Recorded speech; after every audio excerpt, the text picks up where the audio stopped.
Welcome back, guys, to the channel. Look at some Rangers transfer news. And I say transfer news, I say it lightly. Use the term lightly because there's not an awful lot going on today. But let's talk about Graeme Souness. Initially, we have former Rangers player manager Graeme Souness, and he's turned down a sentimental return to Ibrox in an ambassadorial role after weeks of talks following the 70-year-old's ex as a TV pundit.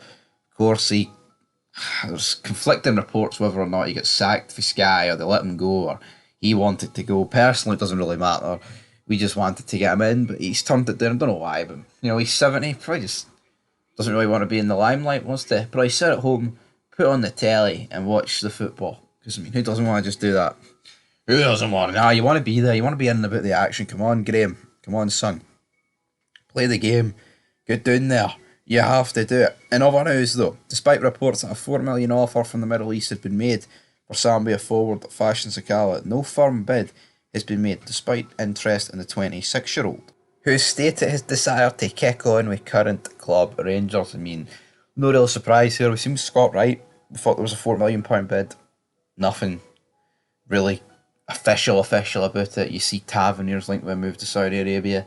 None of these bids are official. I just feel like with Saudi Arabia clubs these days, you're literally just going to get fake news wung at you every single day. So to be perfectly honest, I'm not that bothered about Sakala not having a bid yet. I'd like to keep him. I've seen some people actually post underneath his Twitter saying about, oh, they'll drive him to the airport. I mean, Sakala has, missed a few chances, but see, he was one of our better players last year, regardless of the chances missed, man. Guy puts 110 in. I think it's about time a wee bit of respect get put on Fashion Sakala's name. Anyway, moving on. Put up a poll a few days ago saying how many more signings do we need? I put the options of 1, 2, 3, 4, and 5. 1 got 1%. 2 got 13%. Coming in with the most, we had 3 with 61%. 4 got 10%, then 5 got 15%. Obviously, the more signings you make, the more chance that you're going to be better off at the end of the day. But at the same time, you don't want to have too much of a bloated squad, but you don't want to be left light when it comes to injuries either. So if you look at it from that point of view, I think 3 is the perfect number. But at the same time, you'd rather make 5 than 1. So it's kind of just a wee dynamic there that's got to be wung in at the same time. But you guys thought 3 was the most, 61%, 1% voting for 1. I mean, who's it that we're going to bring in? It looks like we could bring in Panzo. It looks like we could bring in Danilo. But Danilo's been starting for Feyenoord. So it's like, you hear all these rumours, and then if you actually look into it, if the guy's starting for Feyenoord, that just means that he's not actually anywhere near a deal. Because, as soon as transfers talks are happening, man, people get pulled out of starting 11s, they get dropped, etc.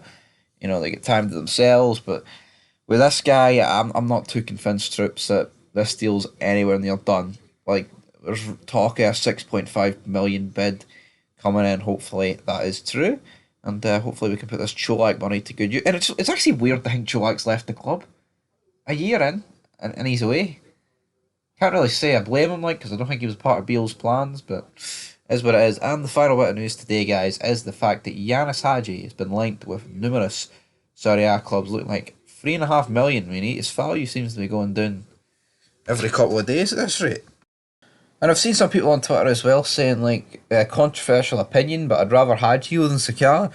I can see where people think that, because Hagi's not really performed for us for a long time, but it's because of injury. He's been out a long time as well. The fact of that, he did score a pretty good goal against Hibs last season towards the end, so I'd keep Hagi, see if we can get him back to his best. If we can't, sell him next summer. That's what I think the objective is with Hagi, because there's a player there. Let's get him sorted. But that's it, guys, for this video. Not an awful lot else to talk about today. Hopefully something else breaks. But yeah, till next time. Peace.